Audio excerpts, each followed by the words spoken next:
వాడిన నెట్‌లో పదో వంతు కూడా అమెరికన్స్ వాడరు. ఒక్కొక్కళ్ళు రోజుకి 2 జీబీలు వాడితే వాళ్ళు చాలా తక్కువ వాడతారు.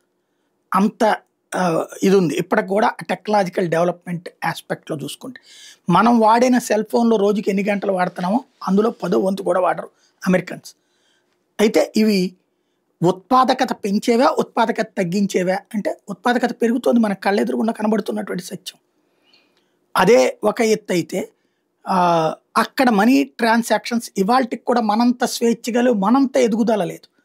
ఇదివరకు వాడి దగ్గర డెబిట్ కార్డు, క్రెడిట్ కార్డు చూసి వామ్మో! అమెరికాలో ఇట్టంటారా, కార్డు ఇస్తే చాలంటారా డబ్బులయిపోతాయి.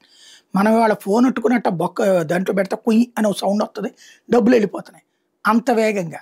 చివరికి మన గంగిరెద్దులోళ్ళు కూడా క్యూఆర్ కోడ్ పెట్టుకొనొచ్చారు. అలాగే రూ. 3 ఏది బిస్కెట్‌కి గూడా క్యూఆర్ కోడ్‌తో డబ్బులు కట్టేస్తున్నటువంటి రోజులు. ఈ ఇంపాక్ట్ ఎట్లా వెళ్ళిపోయిందంటే అసలు ఏంటి ఇండియన్స్ అనేది ఎవడికి అర్థం కావట్లేదు ప్రపంచంలో. యూపీఐ కొత్త రికార్డ్ ఏంటంటే అక్టోబర్‌లో 2070 కోట్ల లావాదేవీలు జరిగినాయట. 27.28 లక్షలు.